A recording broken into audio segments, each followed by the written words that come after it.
This is Adam Lewis, and I'm here with Landed Justice. This is the first episode of this podcast. It's going to be from the perspective of two young, dope individuals. We're going to be talking about how our society got in the predicament that it's in right now and how do we get out. And of course, along the way, we're going to be talking about all the bullshit and funny stuff that happens. And today's topic is going to be cancel culture. We're going to be talking about how either positive or detrimental to today's society and what it's doing to everyone in today's society. So stay tuned and come check us out.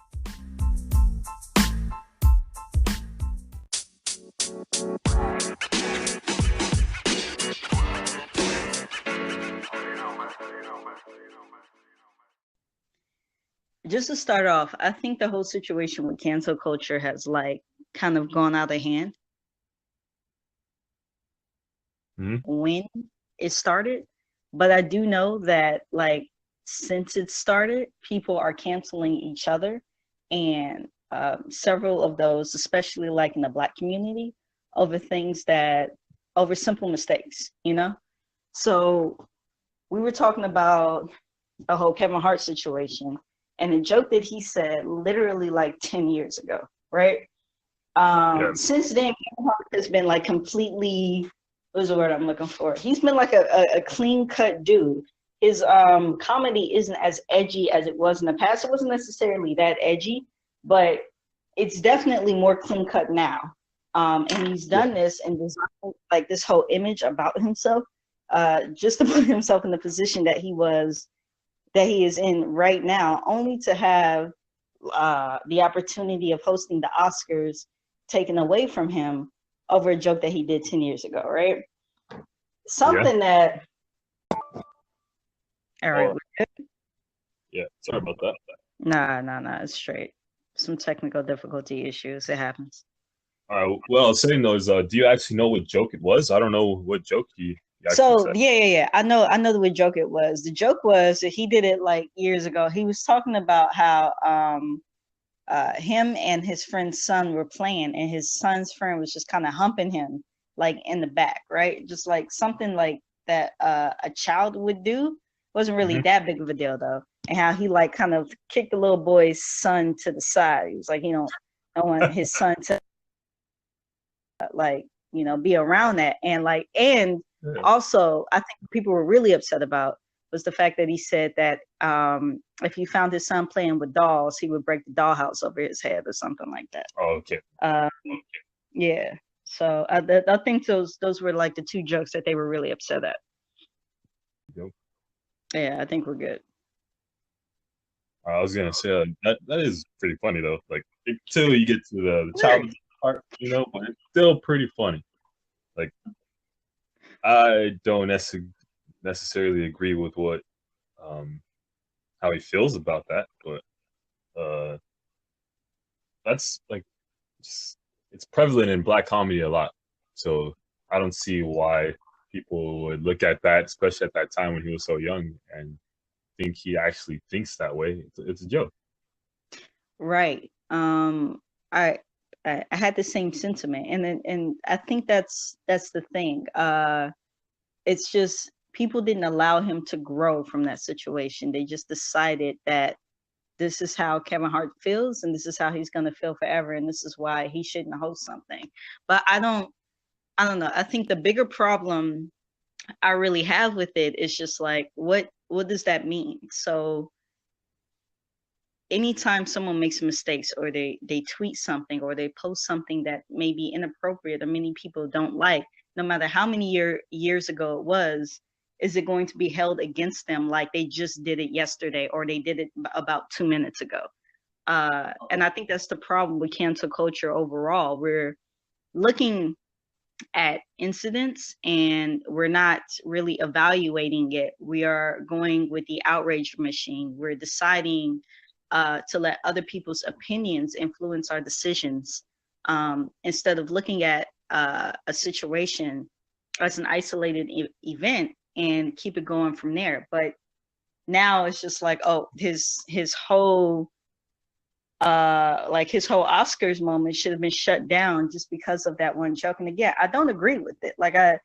It's not something that I would do at the same time, I understand the value of a joke. I think we have to get back to that. We have to understand the context of where something was at the time when he said it. And you're right, it's very prevalent in the Black community. Years ago, saying the word, what is it? Saying the word maggot. I'm not going to say the F word, but saying that word years ago, it would have been like a really, really big thing, you know, like many people, it was like a no big deal. It was like, oh, we can just say it. And like, that's what people said at the time. Nowadays, if you were to use it, it's exactly. So I don't know. It's like a white person saying the N-word with the hard ER at the end. That's exactly. So I think with Kevin, I mean, just to use his situation as an example, I think the premise of it is obviously wrong, but it was a joke. It was meant to be a joke, and it was over 10 years ago. So I definitely don't agree with this whole cancel culture is like pushing us, what direction it's pushing us towards. Well, I think we're gonna be able to see it again firsthand real soon, because just recently on World Star, I saw that TMZ posted that video of Justin Bieber singing his song like "One Less Lonely Girl" or something like that, where he changes girl to "One Less Lonely Nigger," and if I kill this lonely nigger, I'll be part of the KKK, something along those lines. And I just posted it again like last night, so we'll see if outrage happens again. And that was years ago when he first did that, and it came out. And even when it came out, the video was old, and it resurfaced at that time, and now it's doing it again because of this cancel culture that we're living in right now. So it's going to be interesting next probably a couple days or so, because how fast things travel through social media. See what happens, you know?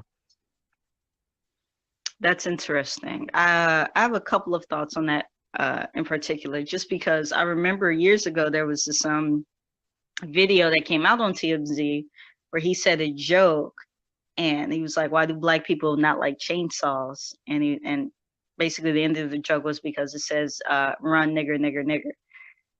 So I don't know how I feel about that. I've never heard that one before. Oh yeah. That was on TMZ too. Yeah, I saw that video of it, and in the video, someone tells him not to finish the joke, and he continues to finish it anyway. So I don't know. I just at least with that, I will give people a certain chance, because I tried to look at where they were in life at the time when they were doing those things and how they've evolved since then.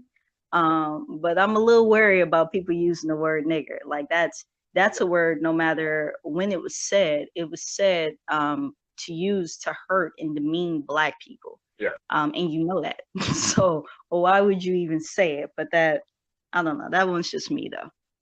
I think that he knows that he has no real repercussions for using the word.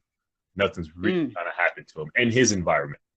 If he was outside of that environment, I don't know. But I also seen a video of Justin Bieber. His car like broke down in Compton or Watts or something like that. Yeah. And he's out there hanging out with all of them, all these people and stuff, all Black people, doing push-ups, joking around, hanging out with them. And I didn't see not one person ask him about that or check him or say anything to him about that. And I think that's partly our fault, that we will dismiss all the stuff that has happened for a quick chance to be in limelight, and, you know, be around somebody famous or somebody that you look up to or something stupid like that. You know, like you'll sell out your whole being, your whole community just for that 15 minutes of fame or whatever you want to call it. Right. Not to get too off topic here, but I think there's like kind of a pattern with white people who enter into our culture and our community through music, specifically our genres of hip hop and R&B.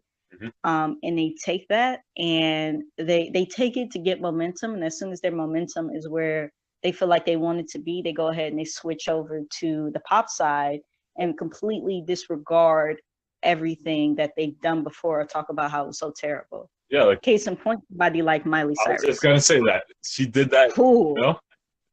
Yes, that's just exactly what she did. And I remember like being in high school, like telling certain friends, everybody's like, "Oh, Miley's so cool. She's doing this, she's doing that, she's down." She's And I'm like, twerking and she's smoking weed and she's get out of here. Right. And I remember like just letting them know. I'm like, I know exactly what she's gonna do. She's gonna do all this shit. She's gonna get her popularity, her fame to a certain point, and then she's gonna go to pop, and she's gonna be like, all those things I was doing before was terrible. I can't believe I even did that. I don't know what was going on at that time. I was having a really hard time in my life, and it's just like everything that I said was going to happen happened. So I do think Black people need to be a little bit more wary about that situation. Like we're very quick to let other people into our community and in our culture in that way, and then they just kind of misuse and abuse it, and then turn around and act like there was nothing like fruitful they got from it. So that's my thing, and it's annoying as heck. Definitely, because it happens often, and something that is viewed as negative when we do it is viewed as I don't know what the word would be, like cool or trendy or something edgy even, you know, like it's something different when a person that's not of color does something, as opposed to when we do it, like braids or the way that we talk or the way we dress, mannerisms, slang, like just just stuff like that. The just to bring up another point, I remember this Asian chick when they had that movie Crazy Rich Asians that came out.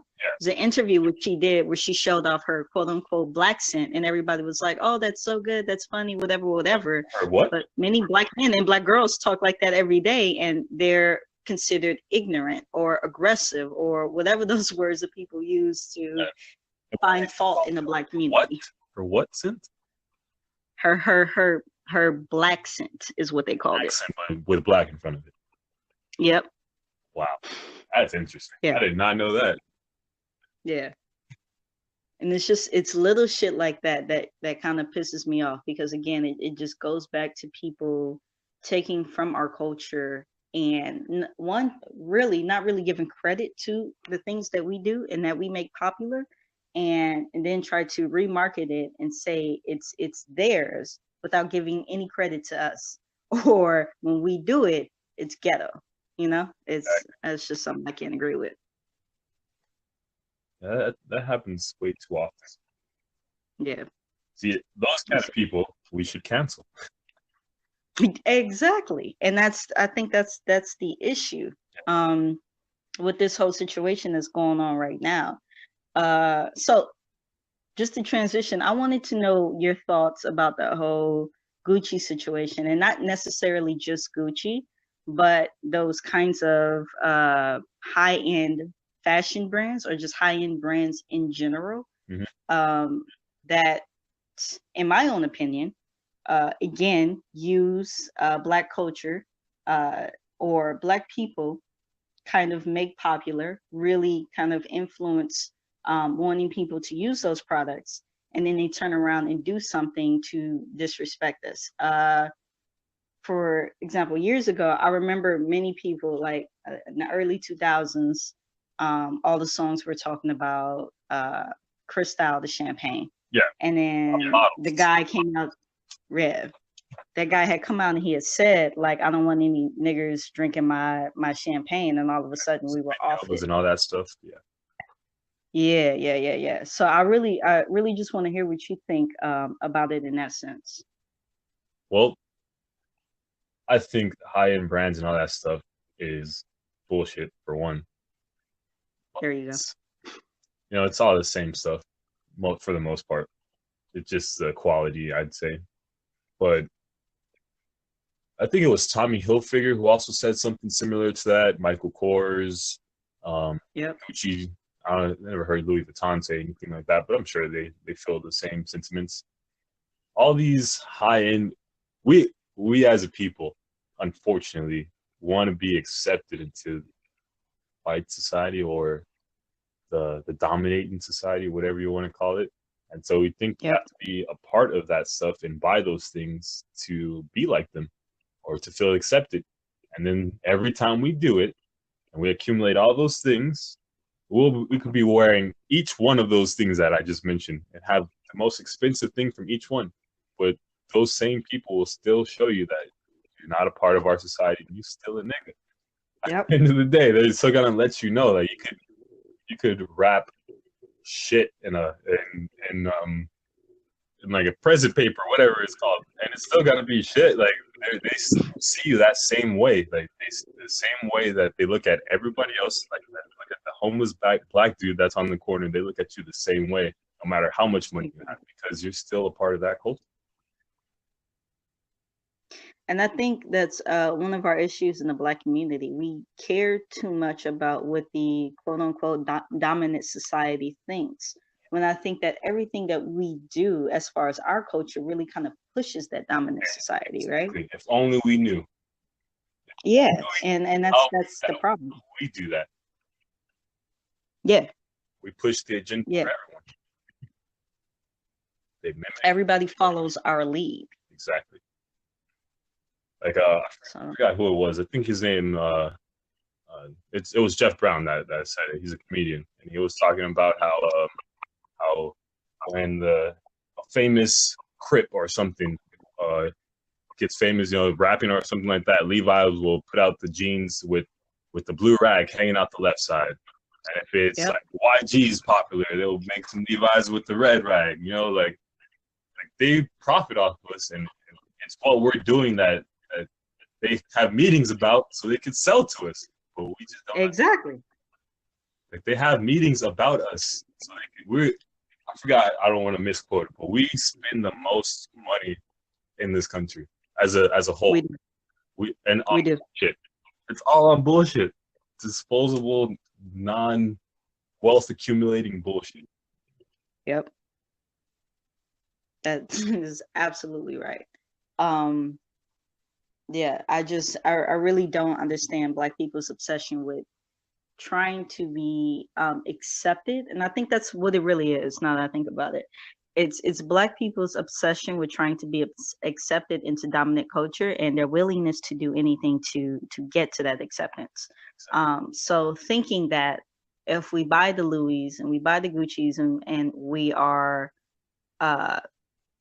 doing everything that we think we're supposed to do to be accepted into that dominant culture, that then they will accept us, but it's not proving fruitful. And I think the other real issue with this is that we have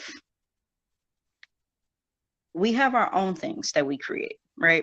Mm-hmm. So I would say in the past couple of years, there's been a real push for Black brands. However, at one point in time, I do remember it not being the case, in the sense that if something was created by a Black person or a Black person did have a business, in my own opinion, especially with the people that I saw around me, it was devalued in a way.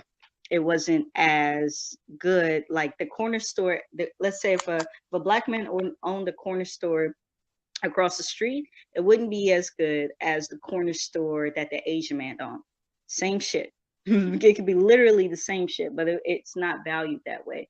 If a Black man owned it's literally our perception and the way that we think about the things. But I'm trying to figure out when it started, because there was one point in time where a good majority of the things that we did was in the Black community. That was in like the 50s and the 60s, where we really had to support our own because we couldn't spend our money at these other places. We couldn't go anywhere else. Yep. We couldn't go anywhere else, and we had to do those things. And then because of doing that, we had things like Tulsa, Oklahoma, Black Wall Street. We had a middle class of Black people that were doing very well for themselves. Like they're doing great. But I think we don't value our businesses because at the end of the day, we don't value ourselves. So why would you want to go to a business or even care about going to a business that's owned and run by people that look like you when you don't even care about you. Yep. That's I don't understand. You know, I don't personally, but I see it happening. I completely agree. I'm trying to figure out when did that like transition happen, and what exactly kind of catapulted it? Because if you like I said, if you look at like the 50s, 60s, and 70s, there was this real Black revolution going on at the time. Many people were supporting Black, they were buying Black, they were doing. If you look at the Montgomery bus boycott, right? I think it's the great example of what Black people can do when we stick together, and how people literally sacrifice. I mean, the cars picked up those who didn't have cars. People were walking to where they wanted to go. They literally like were. I don't understand how just because I have to get in the back of a bus, give up my seat for a white person, and I'm paying the same amount of money that they do. And I was like, okay, we're not going to spend our money getting on your bus. Exactly. Wait, and I didn't hear that last part because you're kind of breaking up. Oh, my bad. So I said, I need to, what I'm trying to figure out is exactly what we need to do to get that kind of sentiment that we had back, where we will make those sacrifices literally to support each other the way that we say that we're doing on social media, but we're obviously not doing. I'm not sure how we would do that yet, honestly, because of all the things that happen. Like, no one supports each other anymore. It's because like what we've been talking about, because of the cancel culture thing. Like, people are so fast to, as soon as they don't agree with you, you're just as close to being like a Hitler in their eyes immediately. Can't even plead your case. Can't talk about what your side of the argument or your perspective of it. So I don't know. You have to have some kind of understanding and empathy to get back to something like that, and love. Yeah, no, literally, that's exactly what to want to do that. So, I think the issue that we're having, well, just to go back, with cancel culture is exactly what is it? What are we trying to accomplish with it? When everybody kind of fake cancel Pepsi, and I say fake cancel because I'm sure I know people didn't cancel Pepsi the way that they really should have to make some noise. But like, yeah, or the NFL. Like, what are we exactly trying to accomplish? Because I think that people have now taken, well, not people, but the big media conglomerates have taken our outrage and turned it into, what's the word I'm looking for? Free press, basically, right? Because now you have Black Twitter tweeting about whatever it is that they're upset about, and it's drawing more attention to it. So it's that, in my opinion, it's having the opposite effect of canceling. Yeah, because it's like when they say all publicity is good publicity or something like that. Like, as soon as something happens, like when they have a what were they calling the first lady, like the barbecue Becky and all that kind of stuff? Yeah, like they were blowing up her information to get her canceled, and they put her business out there and where she's from and all that stuff to get her canceled. The thing that the problem with that is, on one side, people would not mess with her because of what she's done, you know, and they see her online and everybody ostracizing her and everything. But on the other hand, you have all these supporters of what she does finding out who she is and now supporting her because you've blown this person up and she's all over social media now. And now people from across the world can find her and see that she doesn't really like Black people, and now they're supporting her and donating, and she has a GoFundMe and all this kind of stuff, you know, like it kind of fucks it up in a way. Yeah, I think that's what we did with Tommy Lauren. I think it's exactly what we did with Tommy Lauren. We, in an effort to silence her, we actually helped her and catapulted her career to a And her degree. platform. Yes, in her platform, because Everywhere. no one. Yeah, right. So now all of a sudden she has a job with Fox News, mainly, in my opinion, because of Black Twitter, because of the outrage that Black Twitter was giving her and the attention that we were giving her. All of a sudden, what was it? She was on the Daily Show to talk with Trevor Noah. She was supposed to be on the Breakfast Club, and at that time, I was thinking to myself, we're giving this woman way too much attention. Why is she coming on these platforms? We already know what she's going to say. We know she's ignorant, yet we're choosing to interact with her, and that doesn't make sense to me. I think at its core, at just a little bit, it's because people in general like to see drama.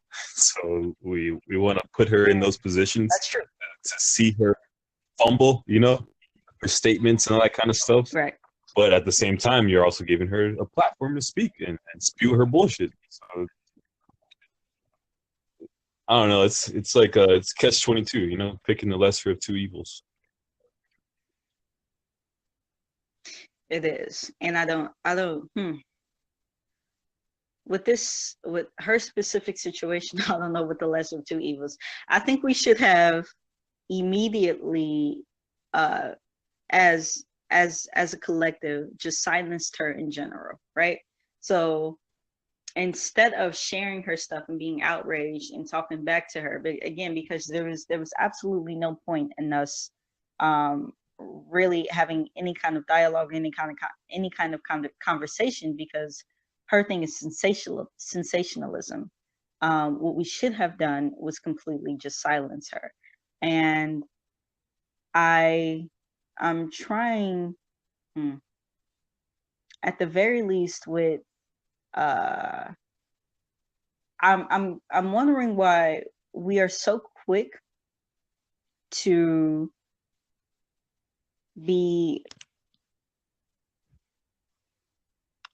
uphold like a Tommy Lauren and give her all of the outrage, and we're not willing to listen and think about how it's affecting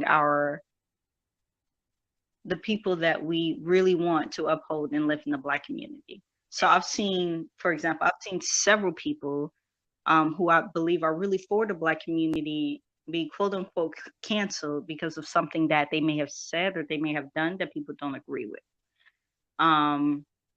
Like who? And I don't like.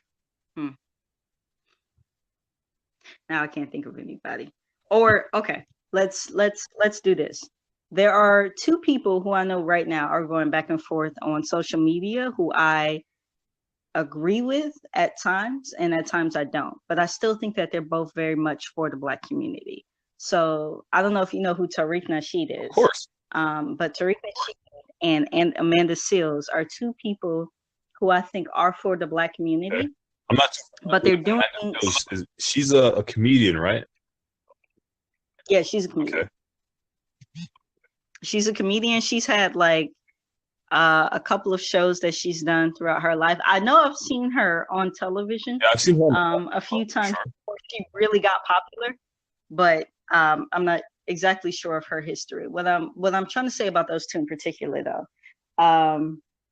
is that they're kind of doing what I think that we shouldn't do in the Black community, which is when we have a disagreement, one, it's public, and two, it's cancel this person or cancel that person. Like you're either with me and you're with what I'm saying, or you're not for the Black community. Yeah. And if you're with this person, obviously this person is not for the Black community. And right all the time, Right. And that's what I'm trying to figure out. Like what can we do to limit that? Because it just seems like, especially in the Black community, when we disagree, it's not a disagreement. It's this person is not for the culture. And that's something that we need to figure out.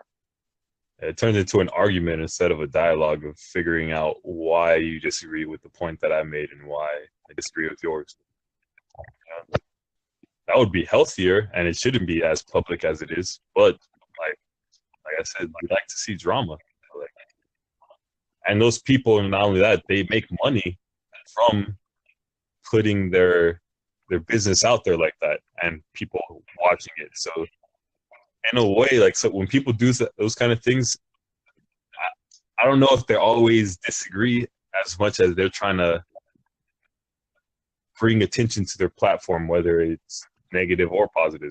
You know, like, his people are gonna, see her. Her people are gonna see him. They might like side with each other, leave her side, vice versa. Like, I think they kind of look for that stuff, especially now with social media. Like, people love going on Instagram Live and arguing with each other.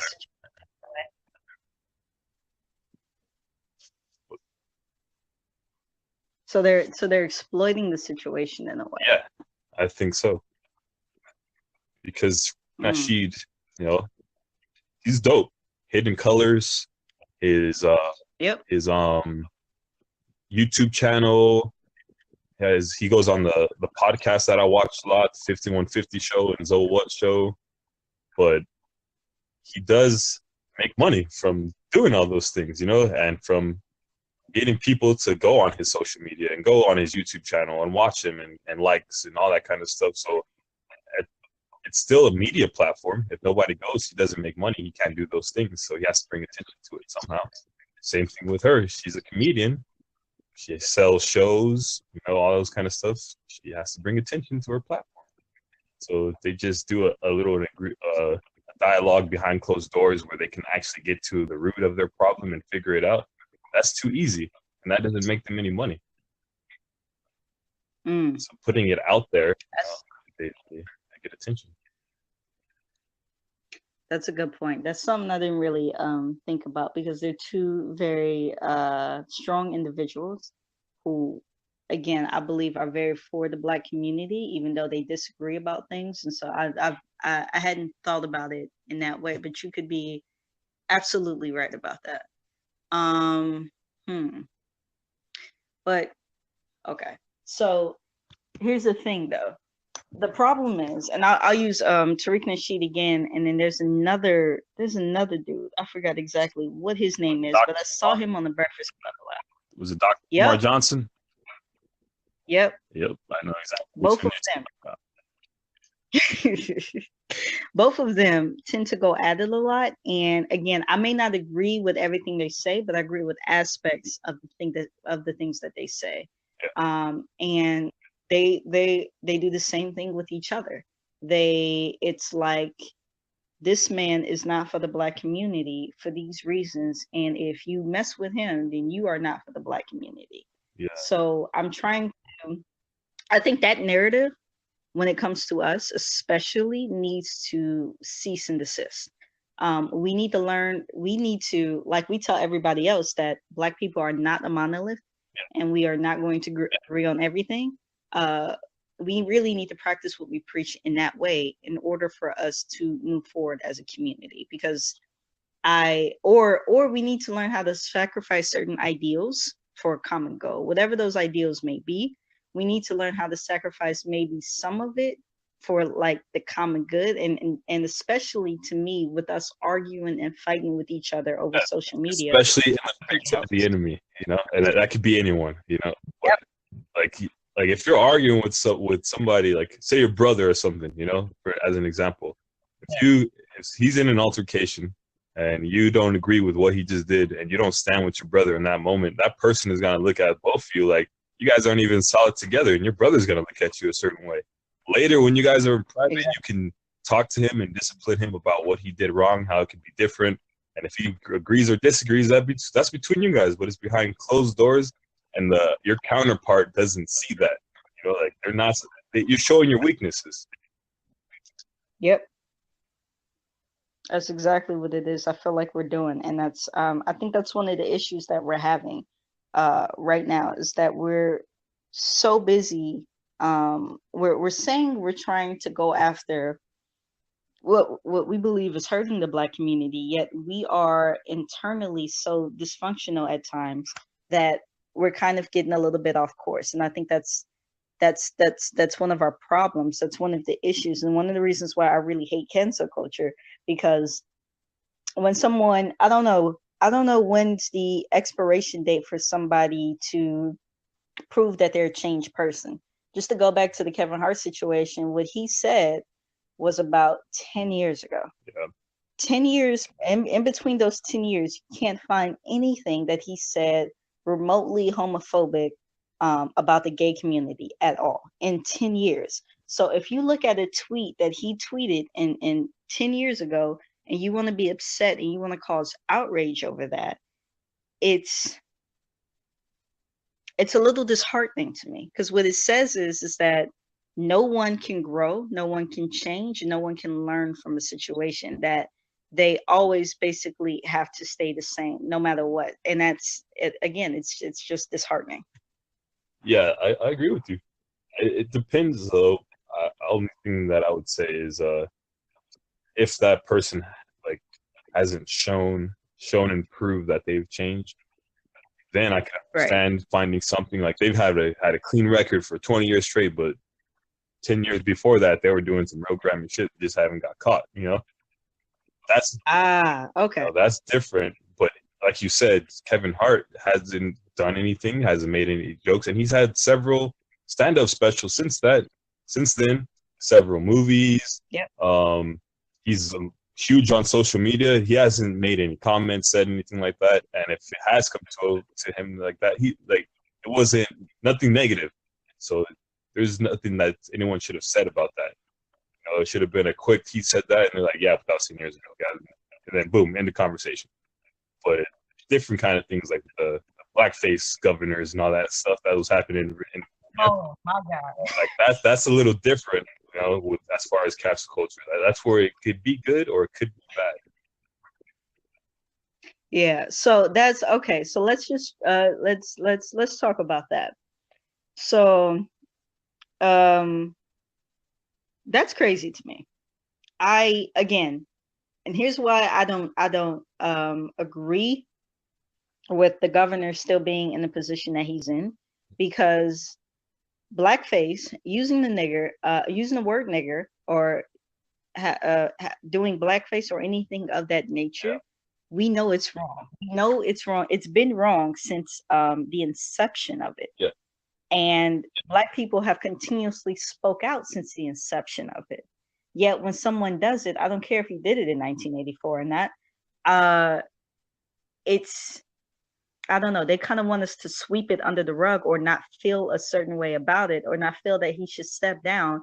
I don't trust that. I can't trust you when you were doing blackface in 1984. I can't trust that your has completely changed and now you don't feel the way that you did in the past anymore, especially when you're in a situation like a governor or maybe a lawyer or maybe a police officer in which you can directly affect my community in a negative way. That's just not happening. I agree with you 100%.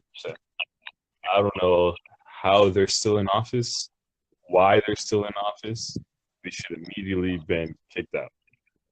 But I did hear a really good point from Trevor Noah, and he said that because they've been caught doing this and they're in office, they should be held accountable and they should have to do certain things to prove that they're not racist anymore. And that would, in a way, help the Black community because they would have to directly help us, you know, like do things to show that they're not racist, that they don't feel that way anymore. So that would be the pro thing of them getting caught doing it. But the only thing is they wouldn't have done that unless they got caught.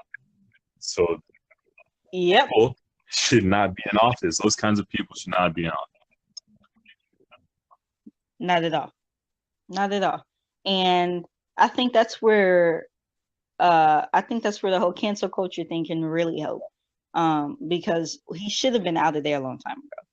It shouldn't even be a situation to where he still gets to be the governor of Virginia, yet you did something such egregious as that. And what I really don't understand, though, is that he said the picture that they said that they originally caught him in, he said he didn't do that because he actually was in another situation where he had done it, and that wasn't the picture. Isn't that's crazy? Like, oh, actually, that's not me. I did a different blackface. That, you know, I was a different nigga that day. Exactly. That's basically what he said. Like, that was not me, but since I said it was me already, I did do a different dude, but that was not me. That's fucking crazy. And you know what's even crazier is it's the one time where cancel culture should be effective and we can actually do something where it's like voting or something like that. We don't do it, Right. Ain't that a bitch? Exactly. Exactly. Crazy. Like, this society is crazy right now, and it does not make sense. But like, it just proves like all the stuff that people before us were saying about the way that we were growing up, and now it's flowered, and we don't know how to handle it. Like, we don't know what the fuck to do with it. So, like, what specifically do you mean? Like, well, I remember a lot when I was younger. The way my grandmother would say to my mom, like the way she does certain things, and older people talking to their kids that have kids, like you're not doing this right. You didn't back in my day. The good old back in my day, we used to. They were complaining about simple things, but those simple things affected the way that this generation was raised, the way that we think now, the way that we behave, and it's we're putting it all on Front Street now because we have social media, so we can all see it, and it's interesting to watch. Mm-hmm.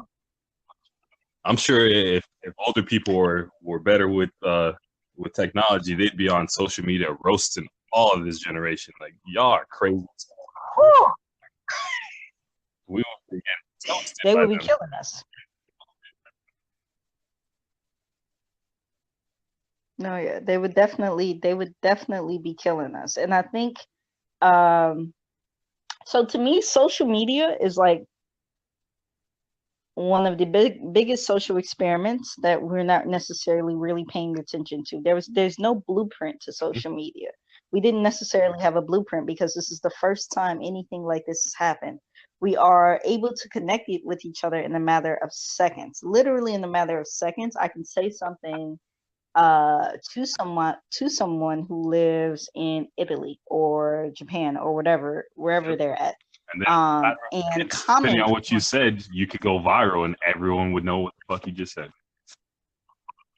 Right, which is kind of the point nowadays, because that's what people are trying to do. They think being viral equals money, or not even money, but more so attention. It seems like everyone, a good majority of people, oh my God, attention whores like crazy. It's weird. It's so weird. I've never encountered a group of people who want their life on display so much, just like anything and everything. They're willing to record it, they're willing to say it, and some of it is good. I'm not gonna lie. I enjoy certain things that I see because I can understand that it's purposeful, that it's meant to be light, and that it's meant to be funny. But then there are people who do the dumbest things in order to get that attention, and that's something I cannot the fathom. Challenges and that Boone dude, that bang.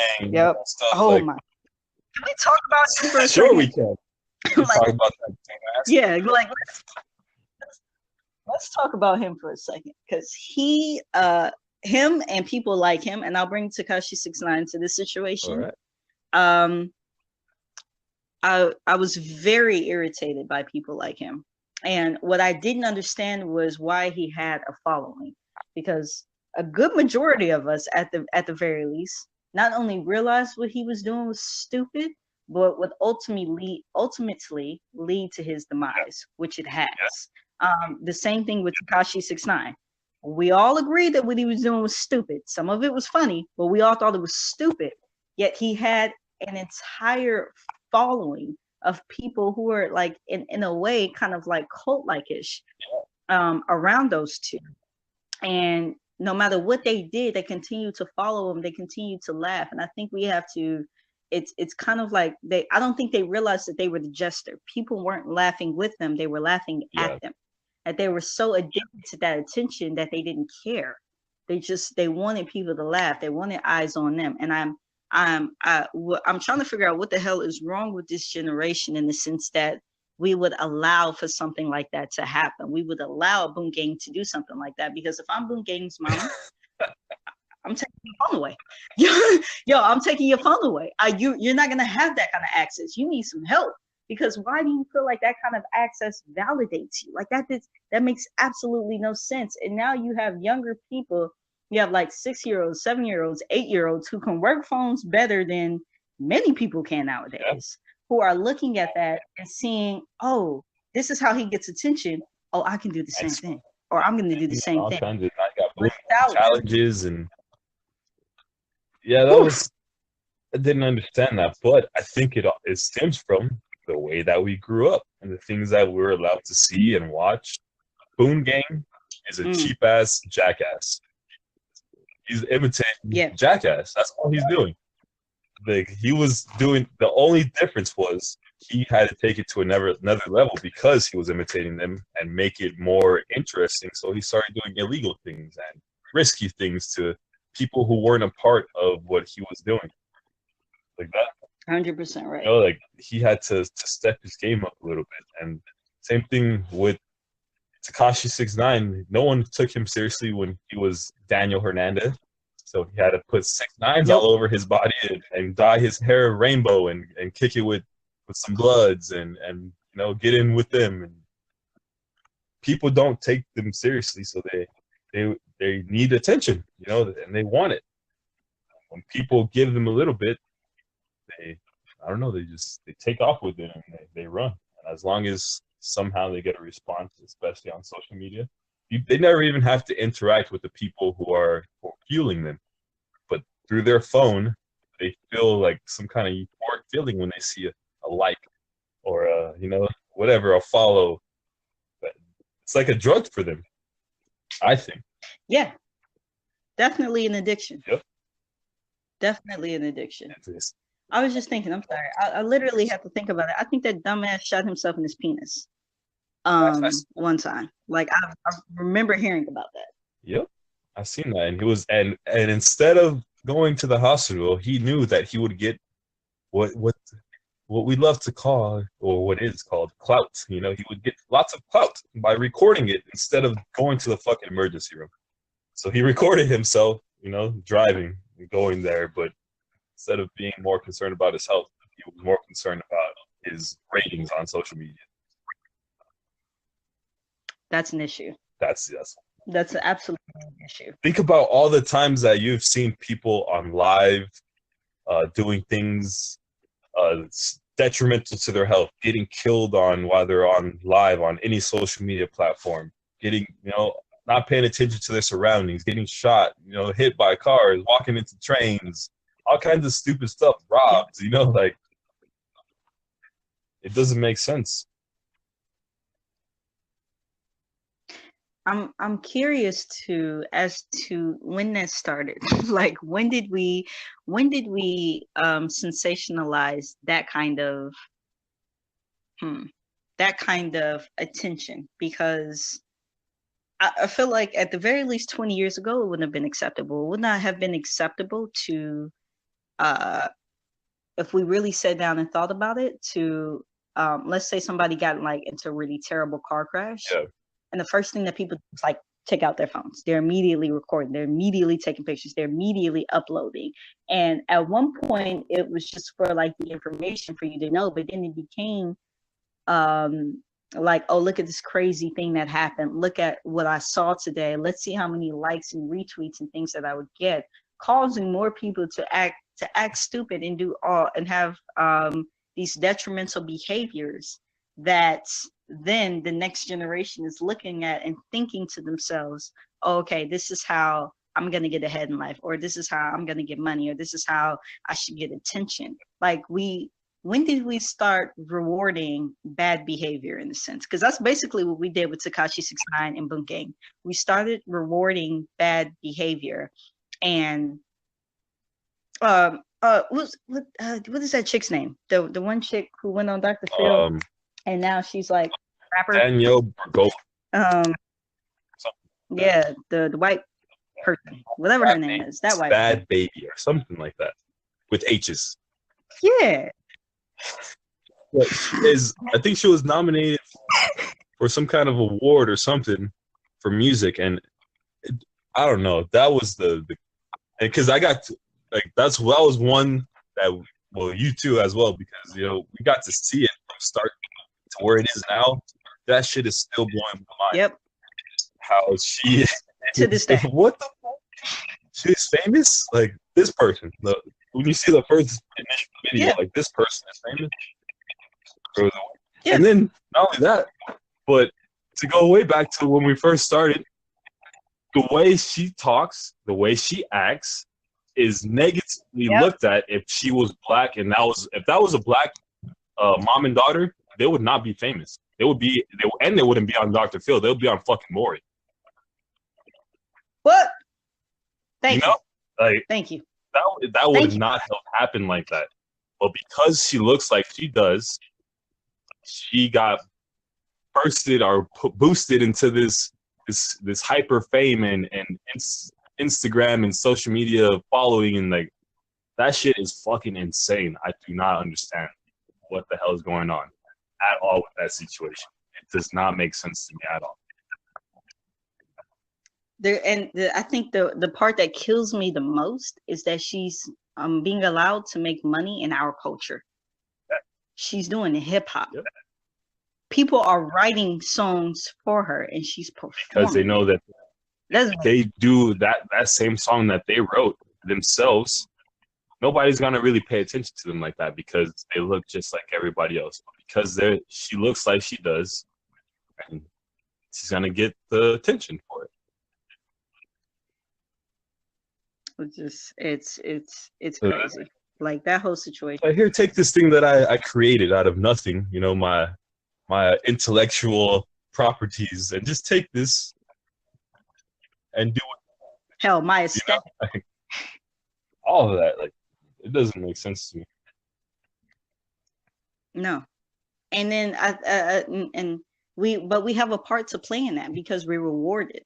There are many young black girls, I'm sad to say, who think Bad Baby is a good rapper and that they like her music. When what we should be doing is shunning her. We shouldn't listen to her music at all. She shouldn't be trending. This is not someone that we should look up to, and yet there are people who do, and that's the crazy part. I think that's the part of society that really kind of blows me. Just like Cardi B, same thing is happening right now.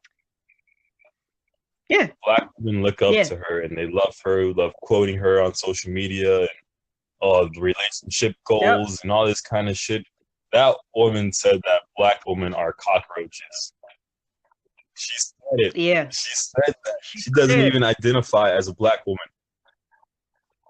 Nope. Which is sad because you just got to look at her. But most unfortunately, a lot of, I would call Afro-Latinos don't identify as being black because of the stigma it has in this country.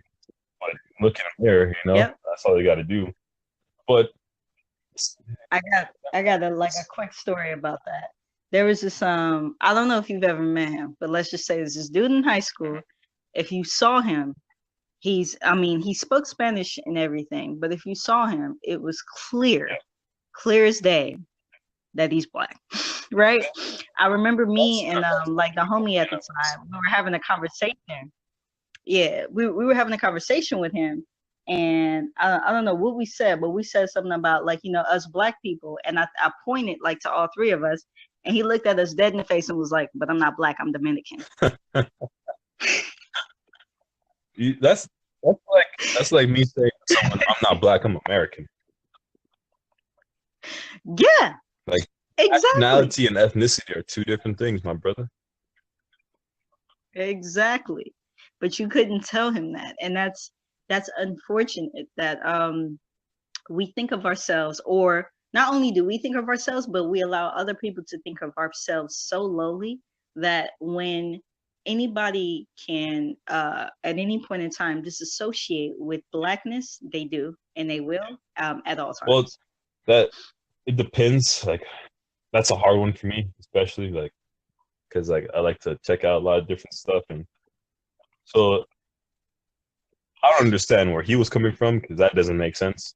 But I've talked to a couple of Africans, and they will let you know that they're the tribe they're from, what nation they're from in Africa, and that's I understand that in a way, because the reason we even call ourselves Black is because we don't know that.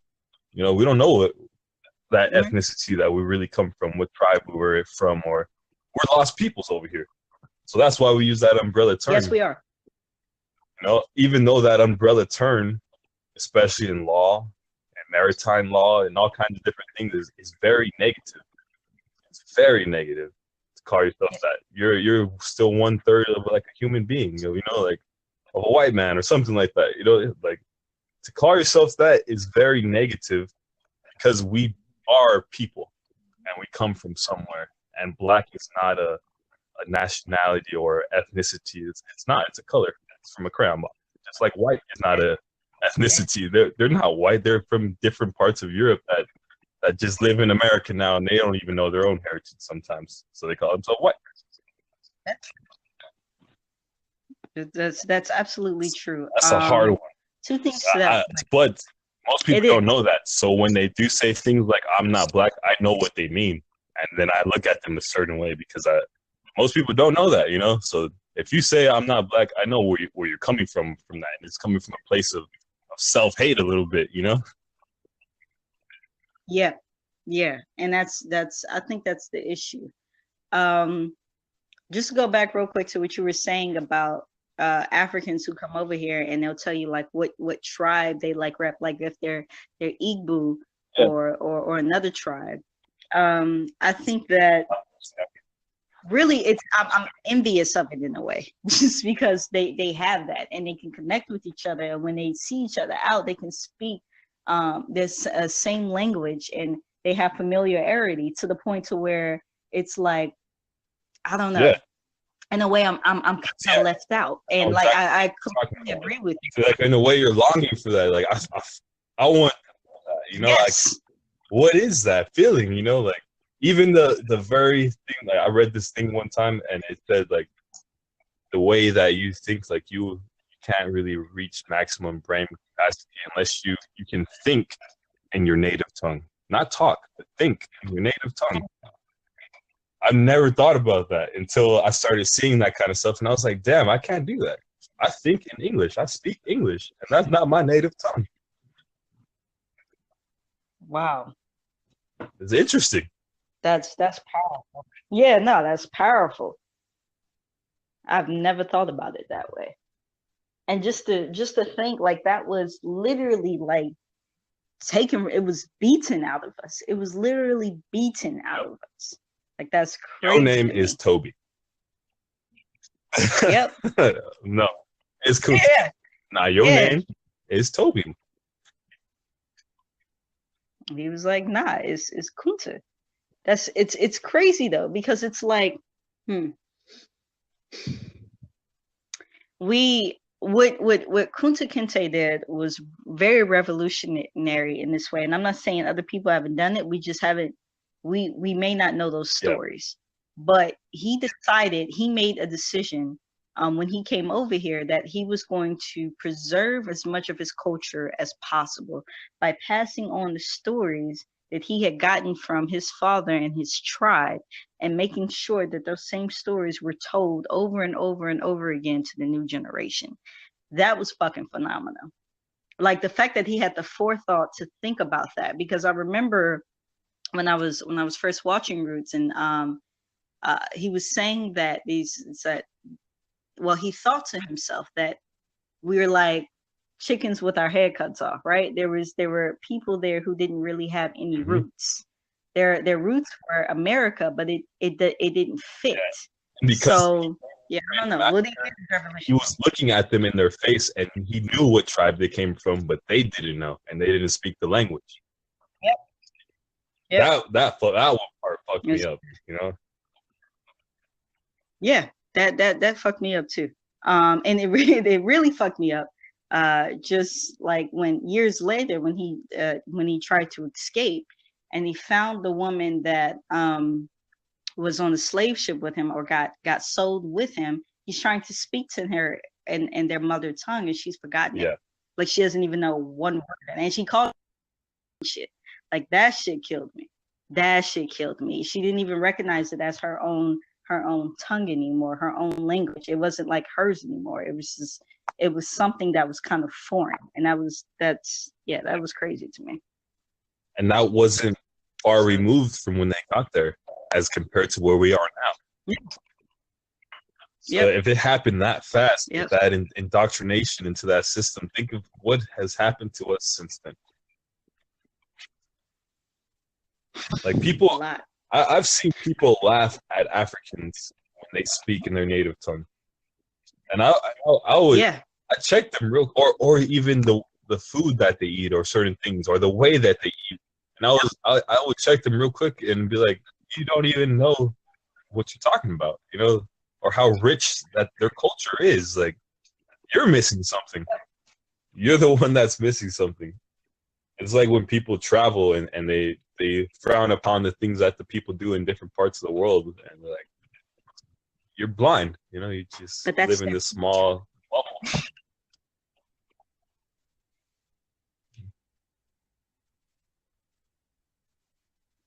That's their culture, I think, and that's what people.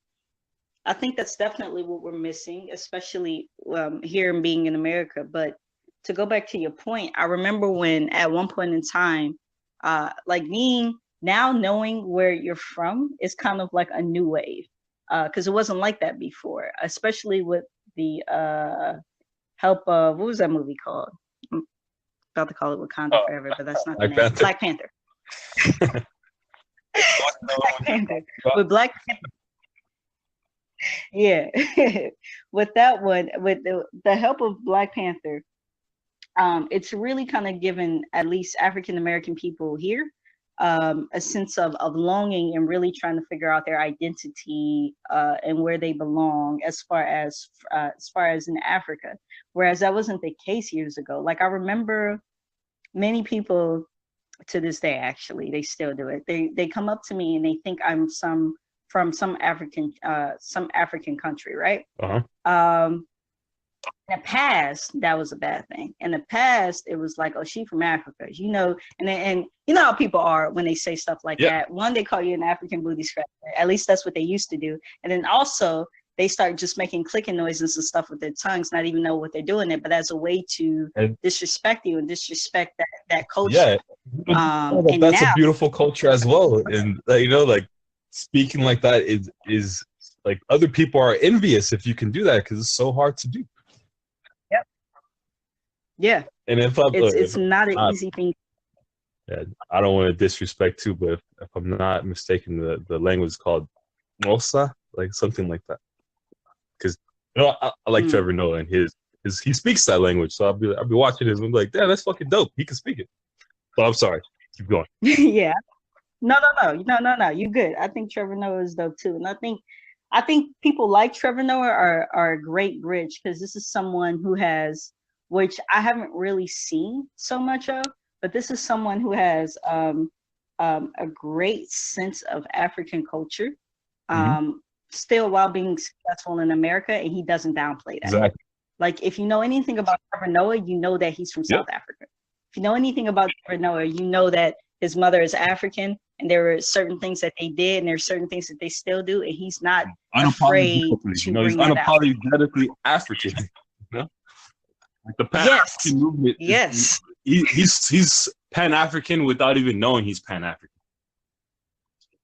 Right. Exactly. That's exactly what he is. And I think that more of us are transitioning into that, especially with the help like a movie of a Black Panther, where we're really trying to figure that whole situation out. There are a lot more people who, question. What do you think about not DNA test, well, yes, DNA test in general, but more specifically the African DNA test? Because I've done some research on that one in particular, and it's said to be owned by Black people, and everything is done by Black scientists. But I just wanted to hear your opinion on it. So you're talking about the DNA ancestry testing, right? Yeah, not the ones. Well, there's a couple. I don't mean the one ancestry.com. I just mean like the ancestry of where they come from and everything. aren't so that like one. from what I know and from what I was researching, those things are not accurate.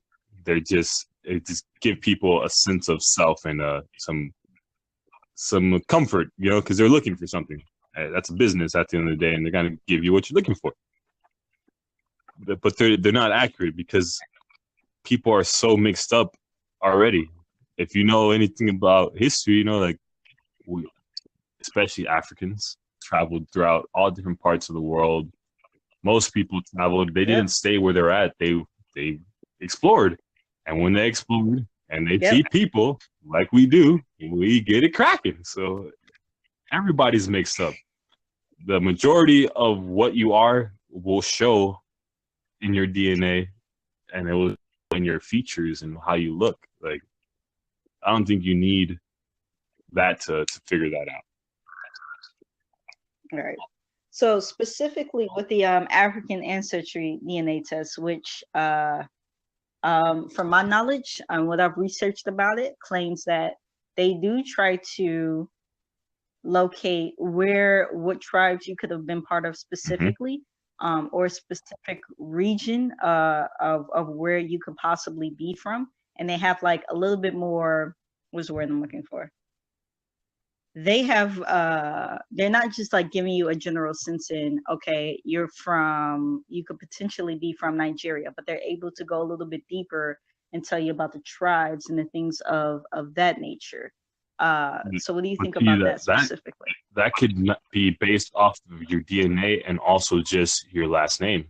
You know, like they could be using a bunch of different things to compile that information, and it might not have as much to do with your DNA as you think.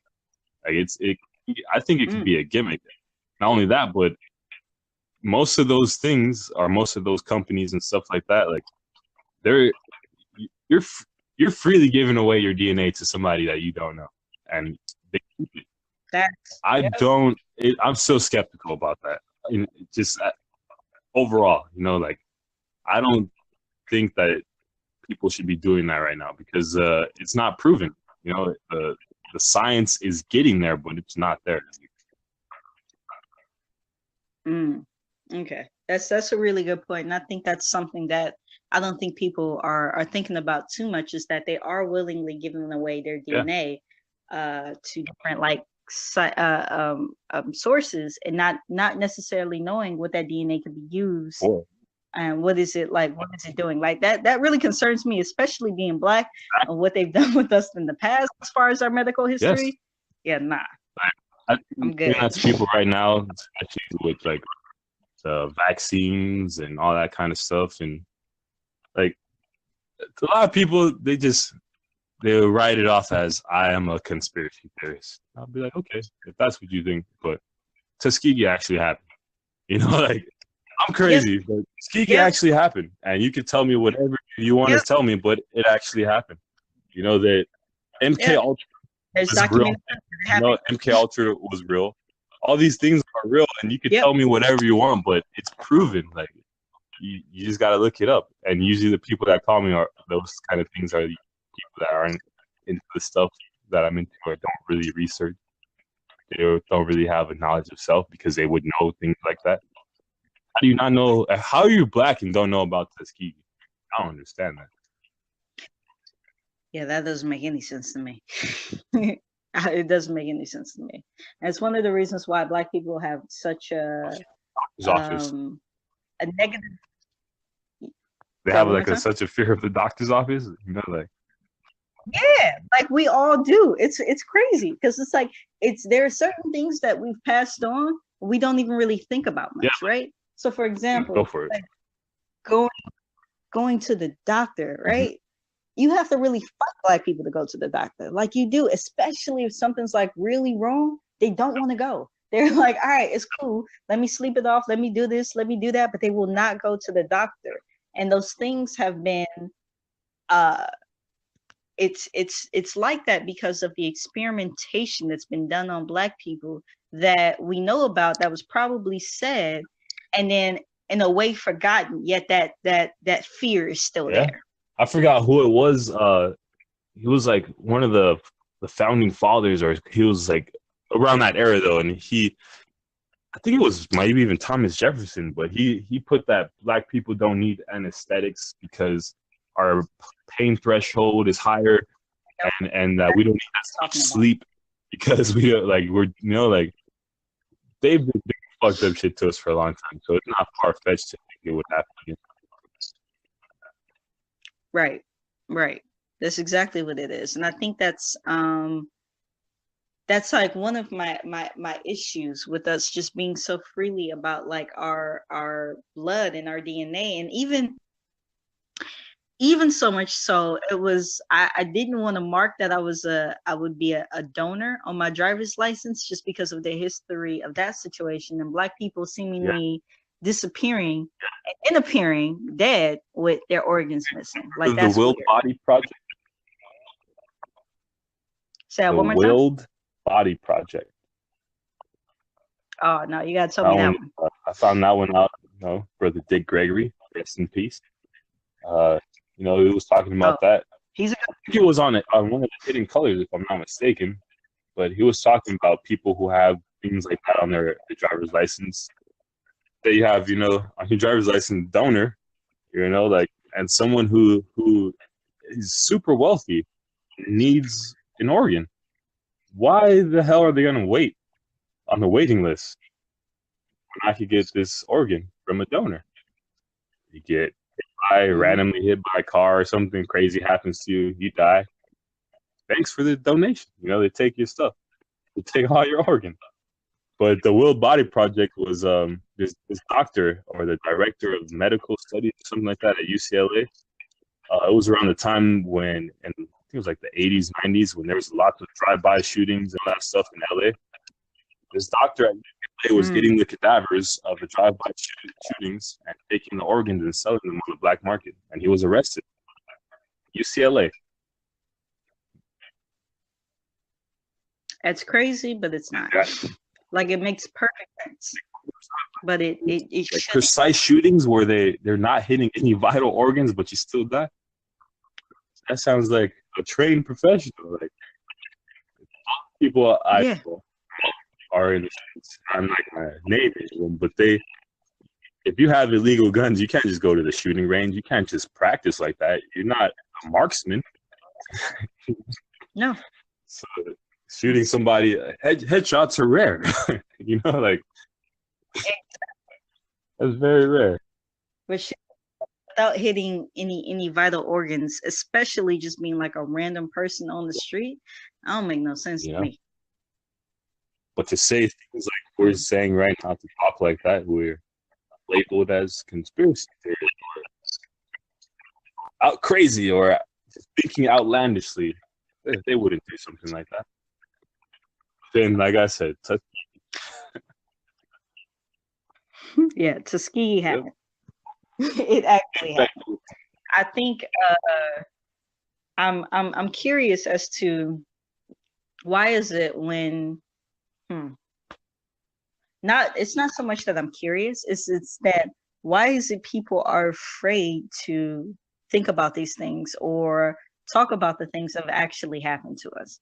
Because you're right, especially with Black people, they're quick to label us as conspiracy theorists, but we have loads of history and proof, documented proof, to prove that these things have happened to us. And this is why the way we are, we feel the way we feel about certain things that go on within our community, as in like not necessarily going to the doctor like that, or not necessarily trusting the school system or the justice system, when we just have a whole bunch of documented proof that it's never been in our favor and have always been to our detriment. So I wonder why we are labeled the conspiracy theorists in a way when we have proof that these things have happened. All of these things have happened to us. Because and what, like, go ahead. I think because it's easier to live in a comfortable lie than it is to know the truth, the uncomfortable truth. If I live in this lie that the government doesn't bullshit me, don't put anything in my food, they teach my children the right it's easier for me to go to work every day, come home, not think about it. Day-to-day life is very simple. If I'm thinking about the same government that told me I couldn't read and that I wasn't human is teaching my child right now. If I think about that, how do I go to work and not be stressed? How can I do that? Yeah. It's made like that in a way, and from everything to fluoridation in the water and your toothpaste. Yeah. It's in everything to make you be docile, not think about that kind of stuff. If you think about that kind of stuff, your day-to-day life is going to be unbearable. It's absolutely You true. do crazy things like I do, and drink a whole bottle of Jim Beam. You don't want to just be sitting there all day thinking about that stuff. Like, Shit. It's real. It's real. It's actually real. And I think that's one of the reasons why I think Black people smoke so much. Okay, that's another thing I really want to talk about. Self-medication. Yep. But that's definitely something I really want to delve into, because we're seeing this whole narrative of weed being okay now. Not only is weed okay, but it's a preferred way of healing yourself, Instead of having all of these drugs in our system, let's do weed, because weed has the same effect. Black people have been smoking weed for years. Yeah. I could tell you at 5 years old that weed was not as bad for you as some of these other drugs out here that I've seen. Because I've seen it do a couple of things. First off, people, yes, they have short memory loss. They don't, their memory is kind of hazy at times, but they get the munchies and they go to sleep. Yeah. That's all I've ever seen weed do. And now, weed was terrible years ago. Not so much in California, but especially in other places, weed was such a terrible thing. No one wanted to touch it. It was a gateway drug. We had all of these like offenses for it. People were going to jail for 20 years over weed. That's because of the harsh laws that they have in other states, and because they have really shitty weed. Like, I think, because when I went to Minnesota, and their weed was garbage over there. Dirt weed, what they call it, like that Mexican brick weed. Horrible, brown, shit's garbage. Seeds in it. Stabbed my finger, started bleeding. This shit's horrible.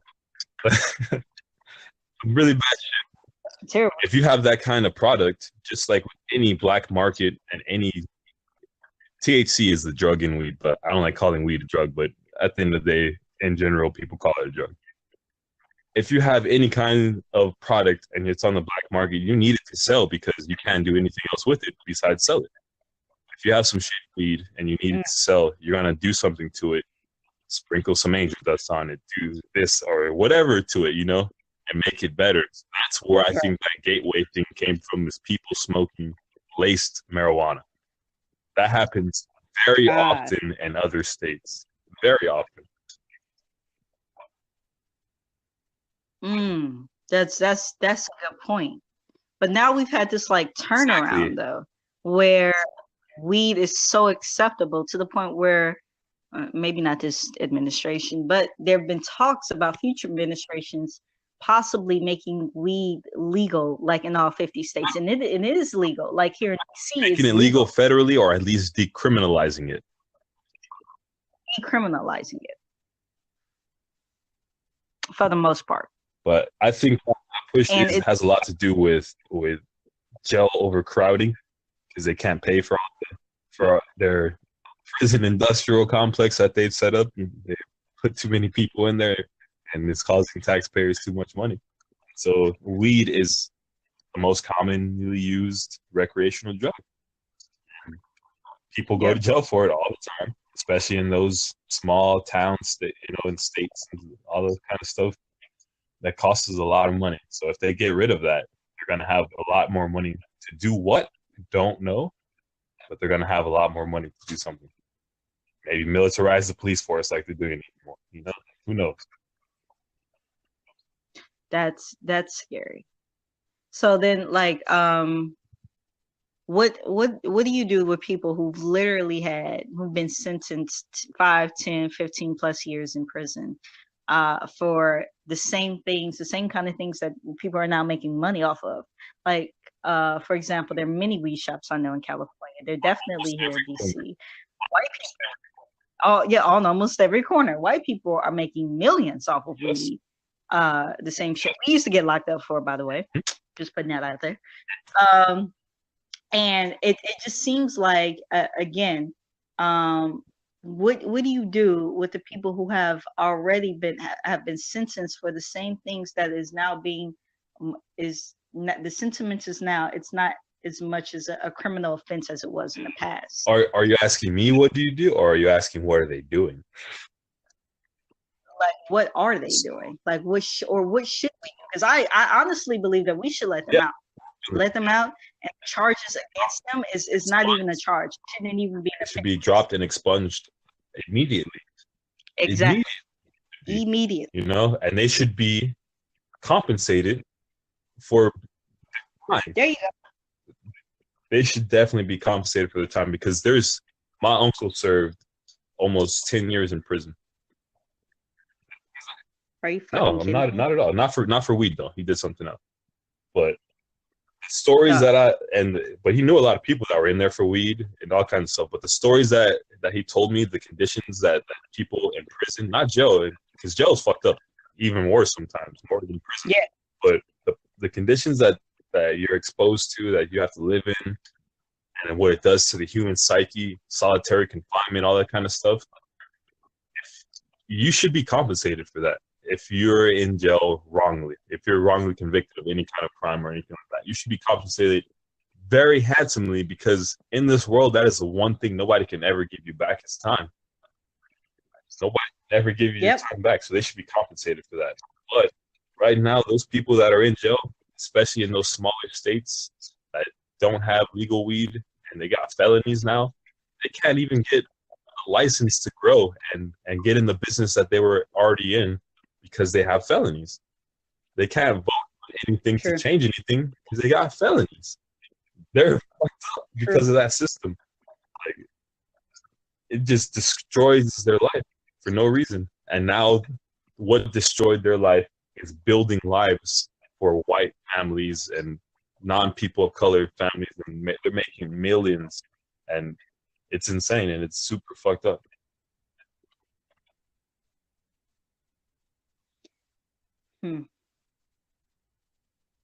Whole situation is fucked up. Like, the entire situation is fucked up. I don't know. I think if I'm not mistaken, didn't Killer Mike say something the same way, as far as like not just with letting people out who have weed offenses, but also as reparations for the Black community being the first ones to actually get in on the weed business? If you're Black, you should have a choice to be like, I want to renew my license this year, or I'm good, automatically, because you should be allowed to do that if you want to.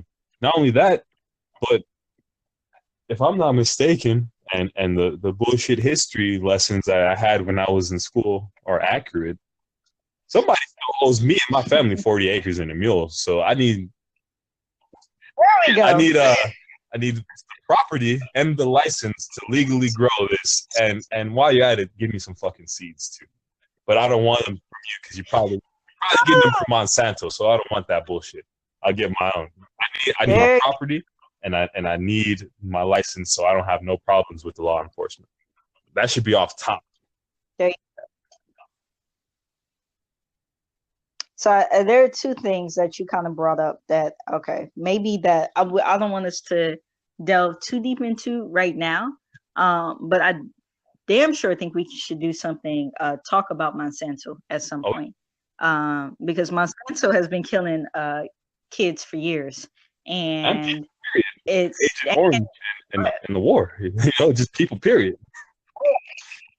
It's just been, let's start there. These murderers are in charge of our food. They used to make weapons for the government. Now they make our food, our seeds. Man, exactly. And that's like, so whenever I tell someone about Monsanto, that's the first thing I go to. I mean, because they're like, oh, I don't really see the issue. Like, we've been eating this shit for years, and I'm like, just think about this for 1 second. The same people that basically use chemical warfare to kill others are now in charge of making your food, and you think everything's okay? Does that make sense? That really makes sense in your brain. It really makes sense for some people who were in charge of chemical warfare to now be in charge of your food. Life. So much so. Exactly. That's exactly right. But it's I'm eating this triple cheeseburger from McDonald's that only costs $2. I don't want to think about that.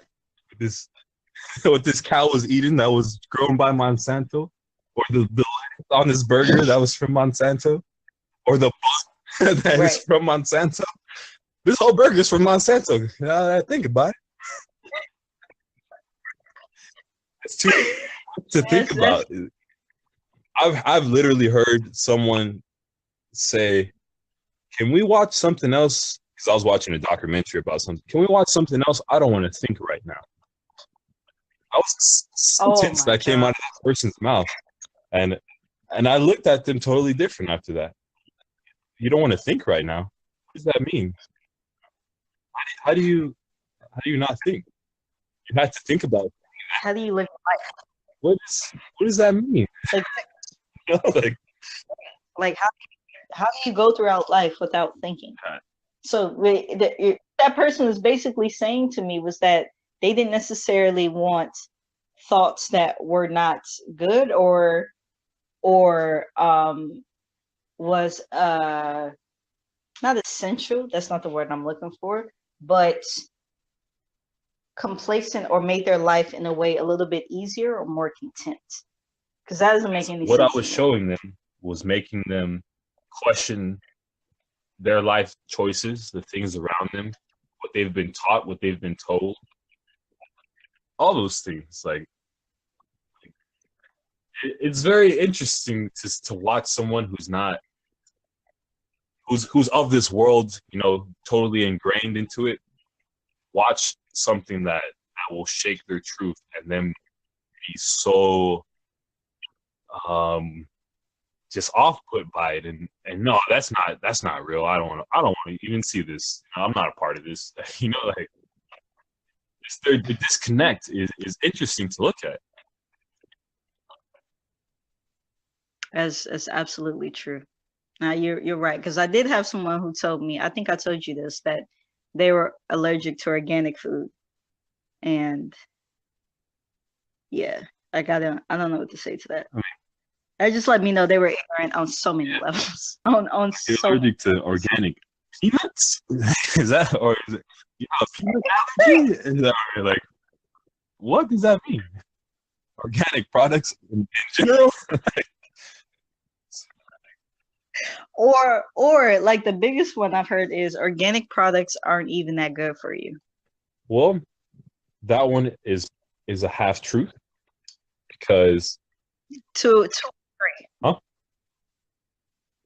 I said to a point. So that one I would say is a half truth, because you gotta think the FDA is the one that certifies all that stuff, that allows it in. They also allow those other things. So there's a standard of being organic that they have to meet. So like the FDA allows certain things into your food that you might not think are actually in your food because it's manufactured. It's not handmade. So there's certain things that happen in manufacturing processes that will make your food non-organic, or that makes it like, to the normal people, like you wouldn't let that happen in your kitchen, put it that way, Nope, not at all. And I think that's what people are missing. Have you ever had, like, for example, my nana, she has a garden out here, right? And I've had food, and I had plants from her own garden that tasted so much better than anything I could buy on the shelf. Like a tomato. I hated tomatoes until I tried one from her garden. And I'm like, this doesn't taste like a tomato. So like, this does not taste like a tomato. I went to Arkansas, and my uncle has some property out there. and he grows his own, fruits and vegetables and stuff, watermelons, tomatoes, peppers, all that kind of stuff. Not only that, but he has a well on his property, so he can pump water out from the ground. It doesn't go through no bullshit. It's straight from the ground. It tastes totally different. Not only that, but it's in Arkansas, so they have Little Rock. It's springs everywhere, hot springs and stuff. That water and the way that those plants grow tastes so much different. But the thing is they're so much smaller too. Smaller and it tastes different. It might be sweeter. It's insane how good it is, but that takes a lot of effort to do that. To do things the real way, it takes a lot of effort. Like on the show that I watch, they say that right now we live in a microwave society. So people can't wait. You can't wait for the oven, to preheat to 350 and you make a good home cooked meal. Nah, I can put something, a TV dinner in the microwave, and I'm eating in 3 minutes. People need that. That's how they are now. Yeah, it's this instant gratification that you get from it, and it's unfortunate because it's literally killing people, but it's definitely killing off our society, and that people aren't more alarmed by Monsanto. I even saw a Monsanto commercial the other day, and I was like, "That's crazy." That's marijuana business. That's why I brought them, because they're trying to take over the seeds and all that stuff. They want to get into on that because right now their seeds are trademarked. Like they're trademarked, and I don't know how you can trademark nature, but the reason they did is because they genetically modified the seed so it could be resistant to their pesticides that they also create, like DDT. Yep. That kills also. Exactly. There's some guy that just won millions of dollars who was a janitor at a school and has been spraying DDT his whole time working there. And he has cancer. He's going to die soon. But Monsanto had us cash him out real quick. So his family's going to be great. But now they don't have their patriarchy in their life anymore. Well, he's still there for now. But soon he may pass away from cancer from using their product. And nobody, they swept it up. And I'm sure so quick. What was that? I said, and I'm sure they can't they can't really speak about it either. Nope. And it was also a black dude, but they trademark seeds. If their seeds blow onto another farmer's land, because like seeds because of nature, they have to pull those seeds up out of the ground and they can't let them grow, or else Monsanto will sue them because those seeds are a trademark product of Monsanto. That is one of that company and Nestle, I think, are the two evilest companies that are around right now, because the founder of Nestle said that water is not a human right. That together with Monsanto, those are the two most fucked up companies ever. Whoa, let's go back to that one for a second. I mean, because I know a little bit about Monsanto, but Nestle, he said that water isn't a human right. Yes. Clean water is not a human right. So that's crazy. It's just because it's a natural resource.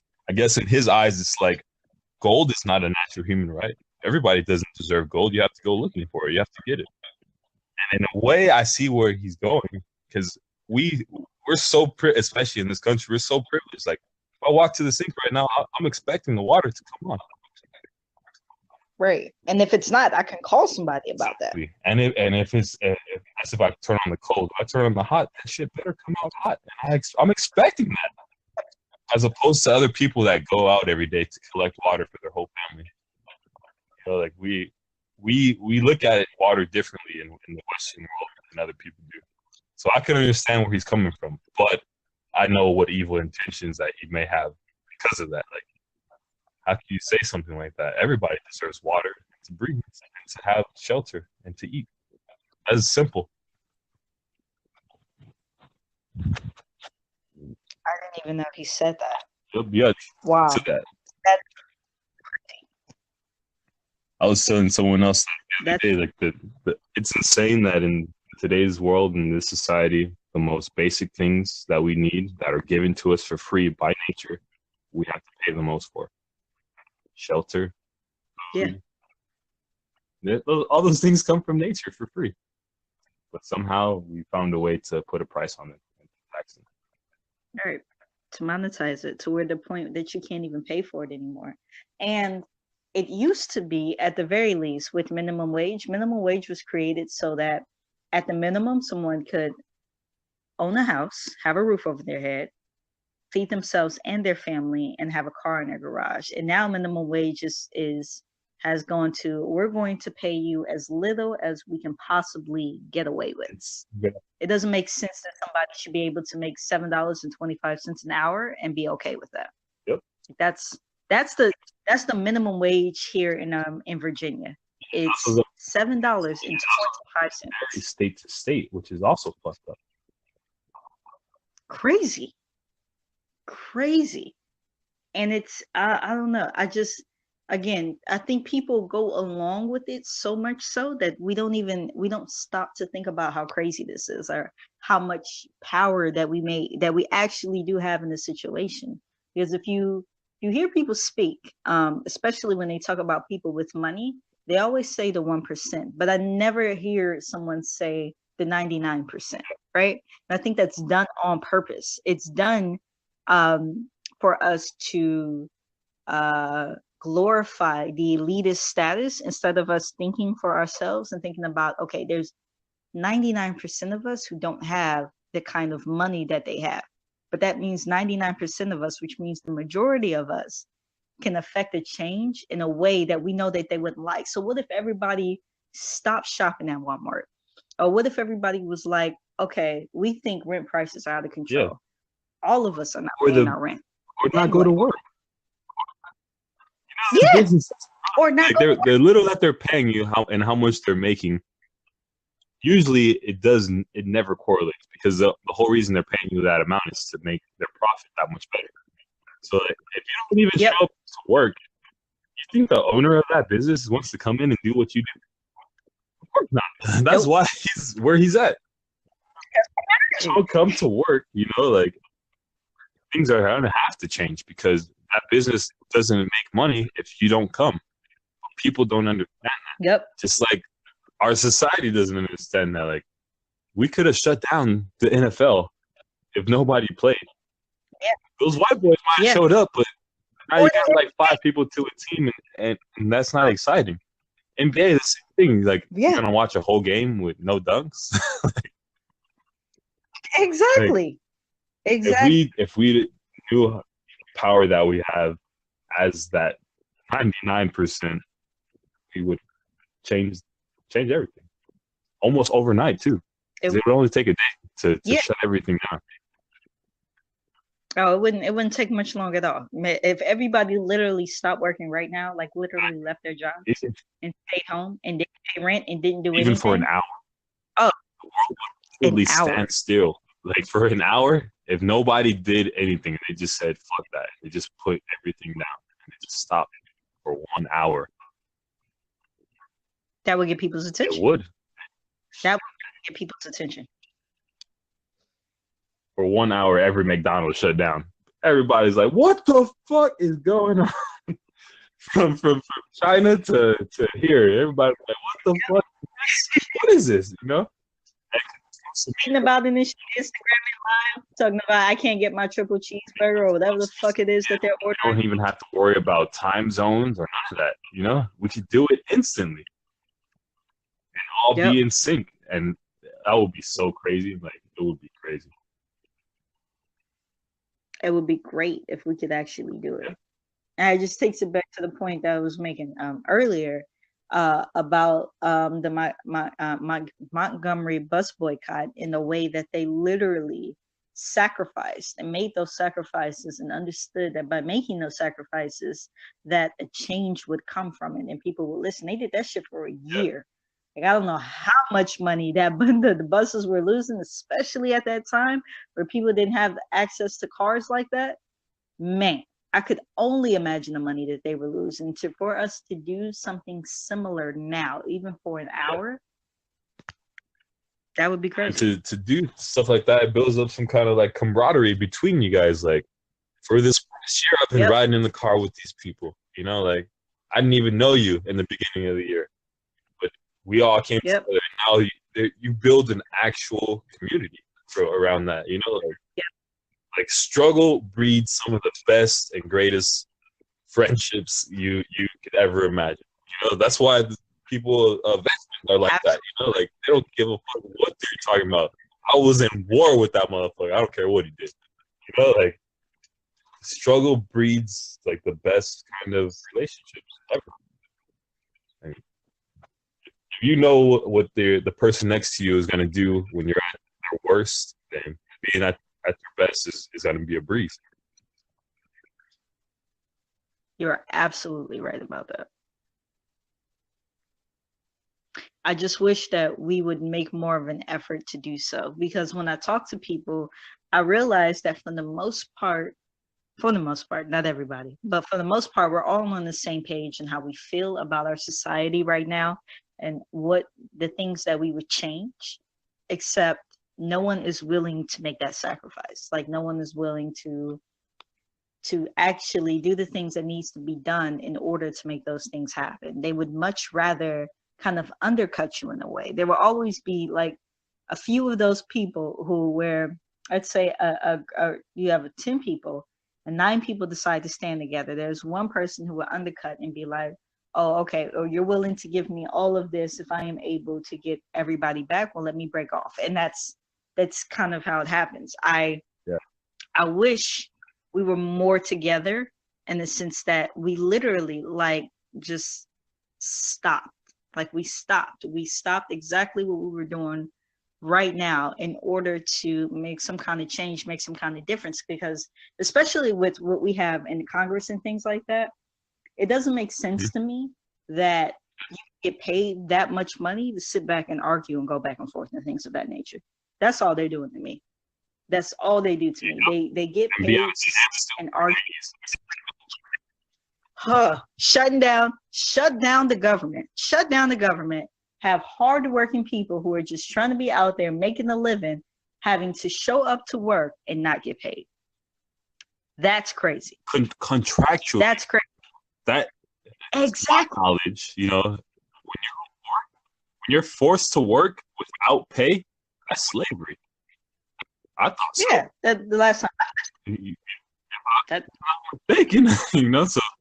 So for that short amount of time, or it wasn't that short to them, I'm sure. You know, I'm sure it wasn't short to them though. But for that amount of time, they were slaves for the government. You signed up for that. Did those people actually contract? You know, like that's another thing too. Like they're intentionally hiring people who they know need those positions and aren't gonna necessarily look throughout that contract and see what they're actually signing up for. Right. Or when they realize exactly, or when they see and realize that situation is happening, they decide to come together and to do something about that and be like, okay, so we're all not showing up work. Each and every one of us is not going to show up, and now you have to pay us. Now you have to figure out what's wrong because we're not going to do it. Because of the papers they sign. They can't form a union. They can't do anything like that. They cannot protest. None of that stuff. They'll be fired immediately. Which is weird, because it's like, how do you tell people they can't fight for like their basic human rights or some kind of dignity or integrity, that which is all people are really asking for? Like it's crazy that we have to claw in a sense for the little bit that we get out here, for the little bit of crumbs that we get, and there are laws or paperwork that we're being signed to put in place to say that we cannot do so. I can't fathom it. Like it's something I can't understand. We gotta do one about UBI, universal base income. And I want to know what you think about that, because I think that would change a lot of things. I think so too. I think that also I wanted to know, I think we need to do one specifically about and about our people going to Africa and really trying to build the communities that we're quote unquote trying to build here or in other places. Because just real quick, I think that the initiatives that are being made here are great, and I appreciate people putting more effort into actually, instead of just get out the hood, build the hood. But in a way, to me, I think we've kind of already passed that, because if you can tell, I think there was an article the other day where they were like, Compton is the new it city or some dumb shit like that. I was like, I've never heard of that in my entire life. But also, the effort that we could use to build our community in that sense literally could go to building communities in Africa and having some kind of camaraderie in Africa there, because there's like an entire continent of people who look like us, who are lawyers, who are doctors, who are governors, who are presidents, and anything of that nature, where we wouldn't necessarily have the same kind of issues we have here. We would still have some issues, but we wouldn't have the same kind of issues we have here. And I think we definitely should look more into that, and I think we should talk about it. Yeah, I think so. That'll be a really good one, because, that separation would be awesome. You can't really heal. Like that's like, imagine somebody got kidnapped and they're trying to do better and change their life around. They still live in the same house with the person that kidnapped them. Get the fuck out of here. Yeah. You never gotta. Exactly. We have, black people have Stockholm syndrome. The person that did something negative to us, we still love them and we want to be accepted by them. So leaving, it's like almost out of the question for most black people. Africa, they have this normal, this negative perception of what Africa is, and little do they know that it's the wealthiest continent in the world. Yeah. Yes, that part right there. And what I also don't know is that North America, China, Russia could fit in that motherfucker. Literally fit in it.